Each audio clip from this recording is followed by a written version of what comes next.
आपसे आग्रह है अपना अपने सामने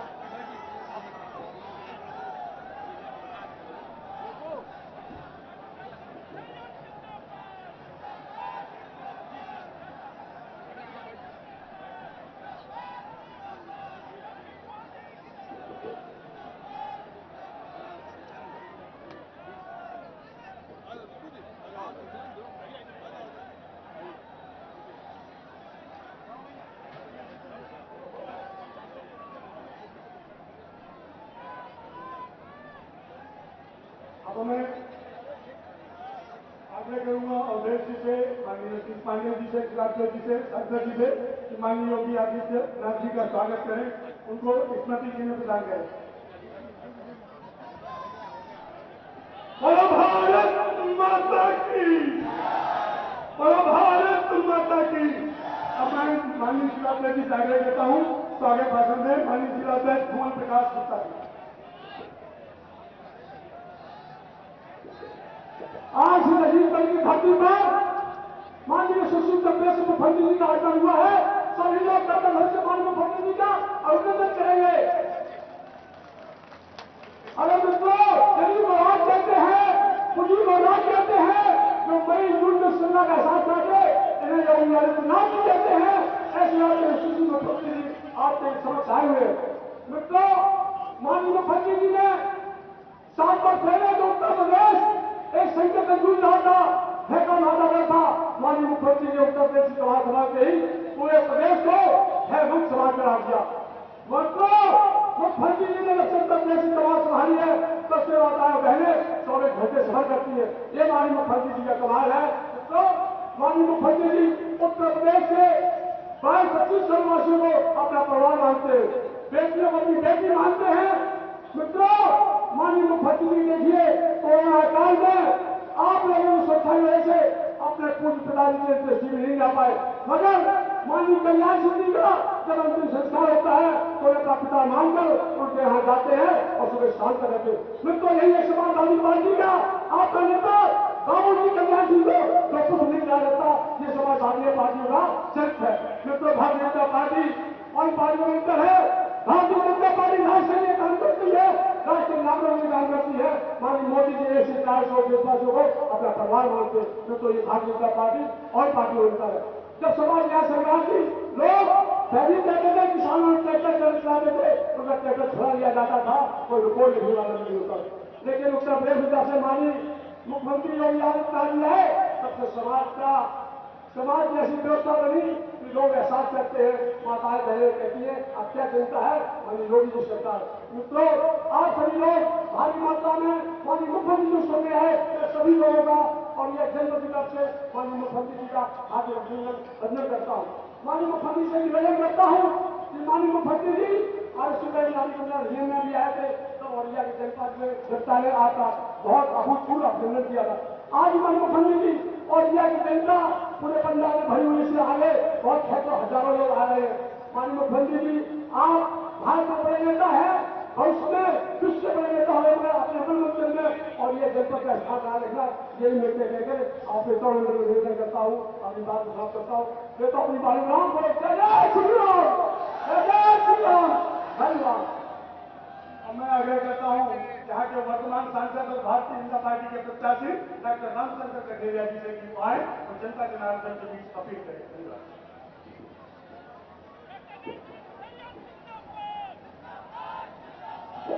एक बार आप सभी के श्री चरणों में मेरी हाथ जोड़ करके विनती है कि हमारे मंच पर हमारे पूरे देश के दुनिया के सबसे लोकप्रिय श्रद्धेय मुख्यमंत्री, उत्तर प्रदेश के श्रद्धेय मुख्यमंत्री हम सबके बीच में आए हैं, तो एक बार खड़े हो करके और तालियों की गड़गड़ाहट से पूरा बोलेंगे भारत माता की। अभी ठीक से नहीं बोले, एक बार जय श्री राम, जय श्री राम।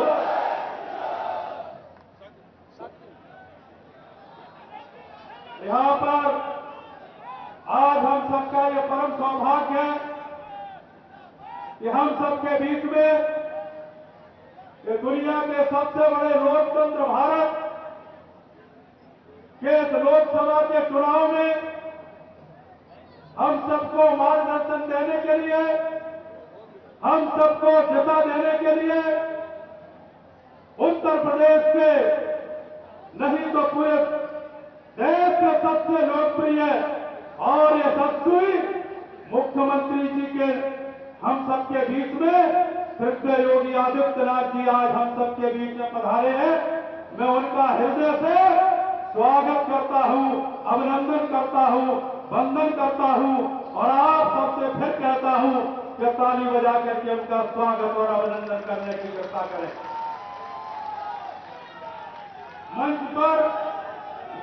पर विराजमान औरैया जिले के जिलाध्यक्ष भुवन प्रकाश गुप्ता जी, हमारे राज्यसभा की सांसद आदरणीय गीता साक्य जी, हमारे आदरणीय नीरज चतुर्वेदी जी, रजनीश पांडे जी, कमलावती जी और हमारे आदरणीय मंत्री आदरणीय राकेश सिंह जी सचान और माननीय मंत्री जी अजीत पाल जी, पूर्व सांसद आदरणीय रघुराज सिंह साक्य जी, पूर्व सांसद आदरणीय प्रेमदास कठेरिया जी, कमल दोहरे जी, हमारी यही औरैया सदर की विधायक आदरणीय भूरिया कठेरिया जी, इटावा की माननीय विधायक आदरणीय सरिता भदौरिया जी और मंच पर बैठे हुए सभी हमारे सम्मानित नेतागण, बड़ी संख्या में इस धूप में आप सब श्रद्धेय मुख्यमंत्री जी को सुनने आए हैं। ऐसे सभी हमारे बड़ी संख्या में कार्यकर्ता बंधुओं, भाइयों और बहनों, मैं आपके श्री चरणों में विनती करने के लिए यहां पर खड़ा हुआ हूं। भारतीय जनता पार्टी ने, भारतीय जनता पार्टी नेतृत्व ने और हमारे यशस्वी आदरणीय मुख्यमंत्री जी ने मुझे इटावा लोकसभा से दोबारा चुनाव लड़ने के लिए हमें अवसर दिया है। इसलिए मैं सबसे पहले भारतीय जनता पार्टी नेतृत्व के प्रति और यशस्वी आदरणीय मुख्यमंत्री जी के प्रति आभार व्यक्त करता हूं और मैं आप सबके चरणों में विनती करना चाहता हूं कि जब मैं इटावा का सांसद बना, आगरा से जब सांसद बन के इटावा में आया तो इटावा में जब मैं बसरिया में गया तो बसरिया के लोगों ने कहा कि सांसद जी यहां पर जो है समाजवादी पार्टी के लोग गाड़ियों में दिन में सड़क पर बकरियां गाड़ियों में डाल ले जाते हैं और हम रोते रहते हैं, चिल्लाते रहते हैं, ये बकरियां वापस नहीं करते हैं। इस तरह की शिकायत। और जब मैं दिव्यापुर में गया तो दिव्यापुर में हमारे राजपूत समाज के लोगों ने बात कही कि हम जो नए ट्रैक्टर लाए थे, दिन में हमारे साथ मारपीट की और दोनों ट्रैक्टर सील करके ले गए और 2 साल के बाद ट्रैक्टर लौट आए हैं। लेकिन मैं कहना चाहता हूं, जब से इस उत्तर प्रदेश में महाराज जी की सरकार बनी है, योगी आदित्यनाथ जी की सरकार बनी है, तब से एक साइकिल भी उठाने की किसी की हिम्मत आज तक नहीं पड़ी है। ऐसे योगी आदित्यनाथ जी हम सबके बीच में पधारे हैं। मैं आप सबके चरणों में विनती करना चाहता हूं कि प्रधानमंत्री जी का सपना है कि हिंदुस्तान के गांव, गरीब, किसान, मजदूर, ये हिंदुस्तान नया भारत बने, विकसित भारत बने, गांव ये विकसित बने। इसके लिए जो उनका सपना है, उस सपने के लिए तीसरी बार फिर से मोदी जी की सरकार बने। और जो प्रधानमंत्री जी ने संसद में कहा कि अब की बार 400 पार, इस सपने को भी जो उन्होंने संकल्प लिया है, हम सब उसको पूरा करने के लिए जुटेंगे। मैं यही विनती करता हुआ आप सबके चरणों में, अब केवल 10 दिन का समय बचा है। 13 तारीख को लोकसभा का चुनाव है। समाजवादी पार्टी के तरफ से जो लोग खड़े हैं, वो गुंडई के बल पर फिर से वो ये धमकाने की कोशिश करने लगे हैं कि हमारा कैंडिडेट जीतेगा, फिर हम देखेंगे। इस तरह की बातें वो करने लगे हैं। इसलिए मैं आपके चरणों में विनती करता हूं कि पूरी ताकत के साथ 10 दिन का समय, इस लोकसभा, ये ऐतिहासिक लोकसभा का चुनाव है, आपका 10 दिन का समय, भरपूर समय मिले, जिससे ये समाजवादी पार्टी का कहीं पर भी हर जगह जमानत जब्त हो जाए। और यही आपके चरणों में विनती करता हुआ मैं आप सबका बहुत बहुत आभार व्यक्त करता हूं कि आप इतनी बड़ी संख्या में यहां पधारे हैं। मैं पुनः हमारे बीच में जो आज यशस्वी हमारे मुख्यमंत्री जी, हम सबके प्रेरणा स्रोत, हम सबके पूरे दुनिया को जिनका मार्गदर्शन प्राप्त होता है, ऐसे श्रद्धेय आदरणीय मुख्यमंत्री जी से मैं विनती करूंगा कि वो आए और हम सबको आशीर्वाद देने की कृपा करें। माननीय मुख्यमंत्री जी।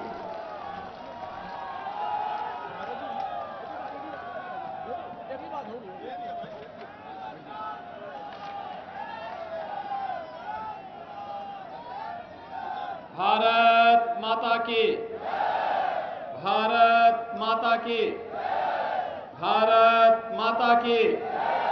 वंदे वंदे वंदे।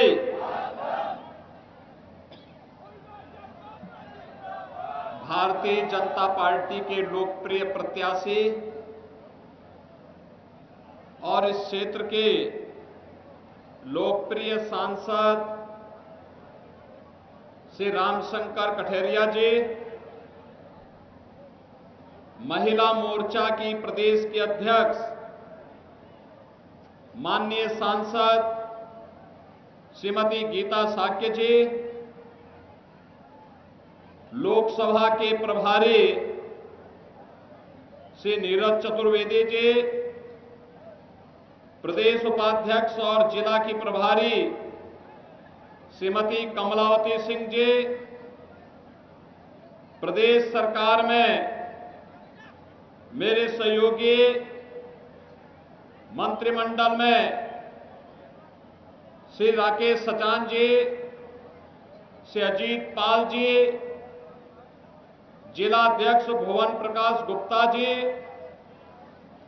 आनंद सिंह जी, विधायिका श्रीमती गुड़िया कठेरिया जी,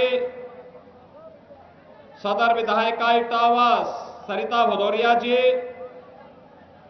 पूर्व मंत्री लाखन सिंह राजपूत जी, पूर्व सांसद रघुराज सिंह साक्य जी, पूर्व सांसद प्रेमदास कठेरिया जी, रजनीश पांडे जी और भारी संख्या में उपस्थित भारतीय जनता पार्टी और सहयोगी दलों के सभी पदाधिकारीगण और उपस्थित बहनों और भाइयों,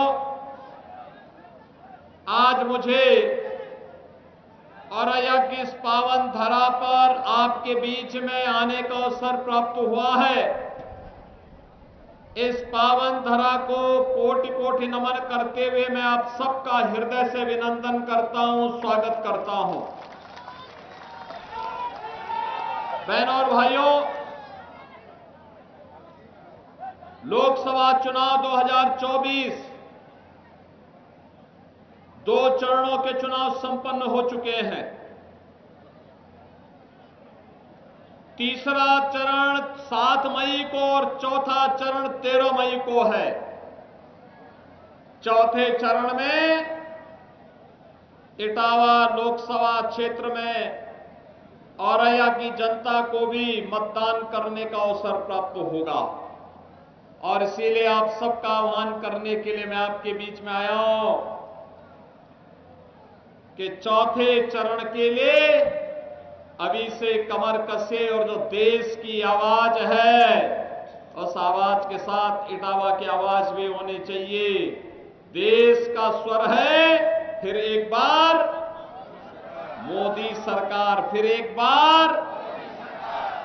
बार मोदी सरकार का। बहनों और भाइयों, ये मोदी सरकार का स्वर अचानक नहीं आया है, इसके लिए प्रयास हुए हैं। मोदी जी के द्वारा 10 वर्ष में कार्य किए गए हैं। भारत के सर्वांगीण विकास के लिए, आपके सुरक्षित भविष्य के लिए, आपकी आने वाली पीढ़ी के सुरक्षित भविष्य के लिए, सुरक्षा के लिए, सम्मान के लिए, समृद्धि के लिए जो प्रयास हुए हैं, आज उसके परिणाम फलीभूत होते हुए दिखाई दे रहे हैं। भारत का दुनिया के अंदर सम्मान बढ़ा है, देश की सीमाएं सुरक्षित हुई हैं, आतंकवाद और नक्सलवाद को पूरी तरह समाप्त किया गया है और अब तो कहीं पर कोई पटाखा भी तेजी के साथ फटता है तो पाकिस्तान सफाई देता है कि मेरा हाथ नहीं है, क्योंकि उसे मालूम है ये नया भारत है। अगर समय से सफाई नहीं दी तो स्वयं साफ हो जाएगा, इसलिए पाकिस्तान डर के मारे सफाई पहले दे देता है। बहनों और भाइयों, ये देश के अंदर आतंकवाद का जड़ कौन था? नक्सलवाद के प्रवृत्ति को कौन भड़का रहा था? गरीबों के हकों पर डकैती कौन डाल रहा था? औरैया को 1 डिस्ट्रिक्ट 1 मेडिकल कॉलेज से किसने वंचित किया था? हर घर नल की योजना से कौन वंचित किया था? और विकास के जो बड़े बड़े प्रोजेक्ट हैं, express highway,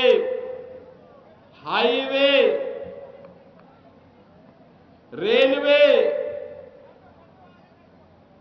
medical college, IIT, IIM, IIIT, NIT, कौन इससे वंचित कर रहा था? आज उन्हीं के बारे में आपको बताने के लिए मैं आया हूं।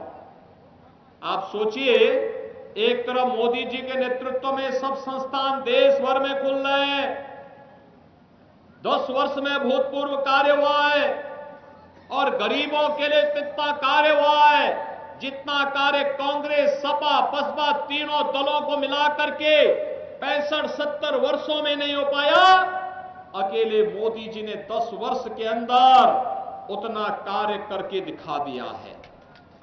और मैं गिनाता ही हूं, 80 करोड़ लोग फ्री में राशन की सुविधा का लाभ प्राप्त कर रहे हैं, 60 करोड़ लोगों को 5 लाख रुपए की प्रतिवर्ष स्वास्थ्य बीमा का कवर दिया जा रहा है। और हमारा कोई विधायक, कोई सांसद, कोई महापौर, कोई जिला पंचायत अध्यक्ष, कोई सामान्य कार्यकर्ता और कोई पीड़ित भी अगर मुझे लिखता है कि मैं बीमार हूं, उपचार के लिए पैसा नहीं है, तो मोदी जी के द्वारा खुलाए गए जनधन अकाउंट में मैं सारा पैसा उसके अकाउंट में भेज देता हूं, कहता हूं जाओ आराम से अपना उपचार कराओ, चिंता की कोई बात नहीं, सरकार आपका ध्यान रखेगी। बहनों और भाइयों, 12 करोड़ किसानों को किसान सम्मान निधि का लाभ, 12 करोड़ घरों में शौचालय का निर्माण, 10 करोड़ घरों में उज्ज्वला योजना का रसोई गैस का सिलेंडर, और सिलेंडर ही नहीं दिया, अब तो होली और दीपावली में फ्री में गैस भर करके ही पूरा सिलेंडर उपलब्ध करवा रहे हैं। बहनों और भाइयों, 4 करोड़ गरीबों को मकान मिल गए, 2.5 करोड़ घरों में बिजली की फ्री में कनेक्शन उपलब्ध करवा दिए गए, किसानों के निजी नलकूप में फ्री में बिजली उपलब्ध करवाने का कार्य कर दिया गया। और अगले 5 वर्ष में मोदी जी ने कहा है सबको राशन मिलेगा, जिनके पास रसोई गैस के कनेक्शन नहीं, इनको रसोई गैस के कनेक्शन फ्री में मिलेंगे, जिनके घर में बिजली नहीं वहां बिजली मिलेगी। 3 करोड़ नए लोगों को मकान देने का कार्य भी मोदी जी ने आश्वासन दे दिया कि इसको भी कराया जाएगा। बहनों और भाइयों, ये तो मोदी जी के नेतृत्व में हुआ, लेकिन कांग्रेस, सपा, बसपा के समय में क्या था? गरीब भूखों मरता था, किसान आत्महत्या करता था, युवा पलायन करता था, बेटी और व्यापारी सुरक्षित नहीं थी। ये चौथ वसूली का काम एक सपा के लोग करते थे, और तो और व्यापारी और बेटी असुरक्षित थी, और माफिया सत्ता पर हावी होकर के गरीबों की जमीनों पर कब्जा करते थे ना करते थे ना।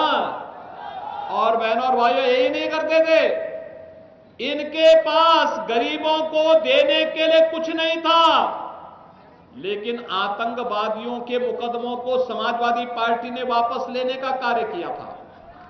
आतंकवादियों को बिरयानी खिलाते थे, गरीब भूखों मरता था, आतंकवादियों को ये लोग बिरयानी खिलाते थे। बहनों और भाइयों, मैं आज आपसे कहने के लिए आया हूं, एक कांग्रेस और सपा का जो गठबंधन फिर से हुआ है, ये देश को धोखा देने के लिए हुआ है। सबसे पहला कार्य ये लोग अनुसूचित जाति, जनजाति और पिछड़ी जाति के हकों पर डकैती डालने का काम कर रहे हैं। इनके द्वारा कहा जा रहा है, कांग्रेस के द्वारा अपने मैनिफेस्टो में कहा जा रहा है कि यह पिछड़ी जाति के लोगों को मिलने वाले 27% आरक्षण में अब मुसलमानों को भी शामिल करके उनको इसका लाभ मुसलमानों को दे देंगे। क्या आप इसको स्वीकार करेंगे? क्या धार्मिक आधार पर देश के अंदर आरक्षण होना चाहिए? क्या बाबा साहब भीमराव अंबेडकर ने विरोध किया था, देश के संविधान निर्माताओं ने विरोध किया था, का देश धार्मिक आधार पर देश में आरक्षण नहीं हो सकता। लेकिन ये लोग धार्मिक आधार पर समाज को बांट करके देश के विभाजन की नींव रखना चाहते हैं। किसी भी स्वाभिमानी भारतीय को इसको स्वीकार नहीं करना चाहिए। ये लोग अनुसूचित जाति के भी अधिकारों पर कुठाराघात करना चाहते हैं। कांग्रेस ने यूपीए सरकार के समय जब सपा और बसपा को समर्थन कर रही थी, तब इन्होंने ऐसे कुत्सित प्रयास प्रारंभ किए थे। उस समय भी इन्होंने रंगनाथ मिश्रा कमेटी और सच्चर कमेटी गठित की थी। ये दोनों कमेटी अनुसूचित जाति, जनजाति और पिछड़ी जाति के हकों पर डकैती डाल करके उनके आरक्षण के लाभ से उन्हें वंचित करने की कुत्सित चेष्टा का एक प्रयास था। भारतीय जनता पार्टी ने विरोध किया था और तब भारतीय जनता पार्टी ने कहा था कि संविधान प्रदत्त अनुसूचित जाति और जनजाति को मिलने वाले अधिकार से अगर कोई वंचित करेगा तो सरकार के खिलाफ हम भीषण आंदोलन करेंगे। और तब भीषण आंदोलन हुआ था उस समय यूपीए कांग्रेस सरकार के समय की, गवर्नमेंट के समय। बहनों और भाइयों, आज कांग्रेस ने अपने मैनिफेस्टो में यही बात कही है। उनके मैनिफेस्टो में खतरनाक बातें और भी है। उसने एक बात कही है कि वह देखो 1947 में देश को बांटे हैं लोग। देश को बांटने के बाद अब क्या कहते हैं? हम हर भारतवासी के संपत्ति का सर्वे करवाएंगे, एक्सरे कराएंगे और एक्सरे करा करके फिर उसका भी विभाजन कर देंगे। एक विरासत टैक्स लगा देंगे। विरासत टैक्स का मतलब आपके बाप दादों की जो कमाई का संपत्ति होगी उसमें से आधी संपत्ति पर कांग्रेस और सपा के लोगों का अधिकार हो जाएगा।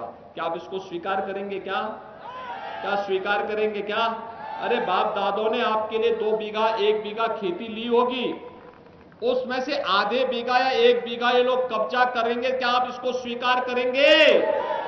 बहनों और भाइयों, एक और काम सो कर रहे हैं। ये कह रहे हैं कि अल्पसंख्यकों को उनकी रुचि के अनुसार खान पान की स्वतंत्रता देंगे। आप मुझे बताओ, भारत के अंदर अल्पसंख्यक और बहुसंख्यक का भोजन क्या अलग अलग है? क्या अब उनकी रुचि का कौन सा भोजन?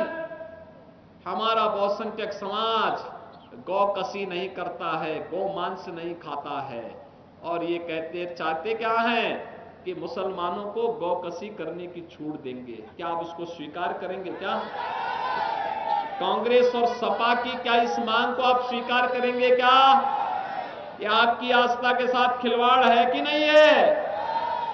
और ये आस्था के साथ खिलवाड़ करने के आदी भी है। कांग्रेस की जब सरकार थी और ये सपा बसपा के लोग कांग्रेस को सपोर्ट कर रहे थे, उस समय बहनों और भाइयों आप याद करिए, तब कांग्रेस ने कहा था, कांग्रेस की सरकार ने कहा था कि राम और कृष्ण तो हुए ही नहीं, हमारे आराध्य देवों के अवतार पर, उनके अस्तित्व पर इन्होंने प्रश्न खड़ा किया था। आज तो अयोध्या में रामलला विराजमान हो गए ना, हो गए ना? कोई संदेह है? क्या कोई संदेह है अभी भी? और काशी और अयोध्या की तो पूरी बारी हो चुकी, अब तो हम लोग चल रहे हैं इधर की तरफ, ब्रज भूमि की तरफ चल रहे हैं।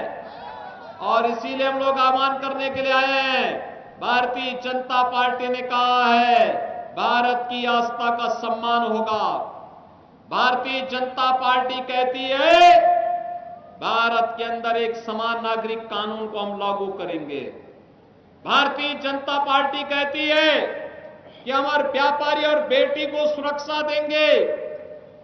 और ये लोग जो आतंकवादियों के और माफियाओं के लिए फतिया पढ़ने का काम कर रहे हैं ना, इनको 5 साल के लिए फिर से कहे कि जाओ भाई आप फतिया ही पढ़िए, हमें देश को आगे बढ़ाने दीजिए। अरे माफिया और अपराधियों के लिए फतिया पढ़ने से क्या देश का विकास होगा क्या? और इसीलिए बहनों भाइयों मैं आपसे कहने के लिए आया हूं, मोदी जी के नेतृत्व में 10 वर्ष में जो भूतपूर्व कार्य हुआ है पूरे देश के अंदर, इसीलिए एक स्वर से लोग बोल रहे हैं कि फिर एक बार मोदी सरकार, फिर एक बार तो मोदी सरकार के लिए हमें प्रचंड बहुमत के साथ कमल चुनाव चिन्ह पर वोट देना होगा। और बहनों और भाइयों, इसी के लिए भारतीय जनता पार्टी ने पूर्व केंद्रीय मंत्री, लोकप्रिय जनप्रिय नेता डॉक्टर रामशंकर कठेरिया को फिर से इटावा की इस लोकसभा सीट पर प्रत्याशी बनाकर के उतारा है। बहनों और भाइयों, रामशंकर कठेरिया आपके बीच में फिर से प्रत्याशी बनकर के आए हैं। 80 लोकसभा सीट उत्तर प्रदेश के अंदर है।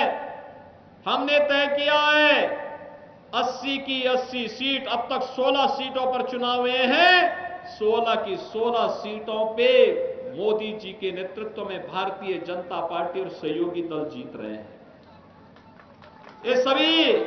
और हम चाहते हैं हम 80 के 80 लोकसभा सीट चुनाव जीतें। आत्मनिर्भर और विकसित भारत बनाने में हम भी मोदी जी के अभियान का हिस्सा बने। और इसके लिए मैं आप सभी और अय्यावासियों से भी कहूंगा, आप भूले नहीं होंगे समाजवादी पार्टी का वह कृत्य। आप देखो, मुलायम सिंह जी की मृत्यु हुई थी, वे प्रदेश के पूर्व मुख्यमंत्री थे। मैं प्रदेश का मुख्यमंत्री था तब भी मैं गया और मैं उनके घर में गया, श्रद्धांजलि देने के लिए गया। हमारी पार्टी के नेता गए, प्रधानमंत्री जी ने भी संवेदना व्यक्त की। लेकिन बहनों भाइयों, जब कल्याण सिंह जी का, सरदेव कल्याण सिंह जी की मृत्यु हुई, समाजवादी पार्टी ने एक भी शब्द संवेदना के व्यक्त नहीं किए। देखो, कल्याण सिंह जी के लिए कोई संवेदना नहीं व्यक्त करते। और अभी एक माफिया मरा था, उसके घर में फतिया पढ़ने के लिए समाजवादी पार्टी के नेता गए थे। क्या आप स्वीकार करेंगे क्या इस समाजवादी पार्टी को? क्या स्वीकार करेंगे क्या? और आपके यहां मेडिकल कॉलेज देने का काम भी इसी भारतीय जनता पार्टी की सरकार ने किया है। आप जान रहे हैं ना, किया था ना। और इसीलिए बहनों और भाइयों, आज हम सब आपके बीच आए आपसे कहने के लिए, भारतीय जनता पार्टी आपकी सुरक्षा और समृद्धि के लिए पूरी युद्ध स्तर पर कार्य करेगी। और इसके लिए आज हम सब आपसे आह्वान करने के लिए आए हैं। डॉक्टर रामशंकर कठेरिया को भारी बहुमत से विजयी बना के भेजेंगे।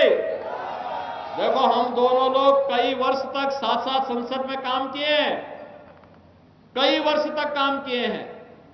और जब ये केंद्र में मंत्री थे, मैं इनको जहां कहीं भी बोलता था, ये मेरे साथ चल पड़ते थे मंत्री के रूप में भी। बहनों और भाइयों, मैं इसीलिए आपसे अपील करने के लिए आया हूं, भारी बहुमत से विजयी बनाएंगे। लेकिन इसके लिए आपको रामशंकर कठेरिया स्वयं बनना पड़ेगा, घर घर जाना पड़ेगा। जितना वोट गत चुनाव में आपने इनको दिया है, उससे दुगने वोट से चुनाव जिता के भेजना पड़ेगा, तब जीत अच्छी मानी जाएगी। सहमत है? सहमत है ना? तो 13 मई को होने वाले चुनाव में डॉक्टर रामशंकर कठेरिया को भारी बहुमत से विजयी बनाने की अपील आपसे करने के लिए मैं आया हूं। मेरे साथ बोलेंगे, भारत माता की, भारत माता की, भारत माता की। मैं आगे देखता हूं धन्यवाद ज्ञापित करने के लिए लोकसभा प्रभारी श्रीमान नीरज चतुर्वेदी जी बैठा।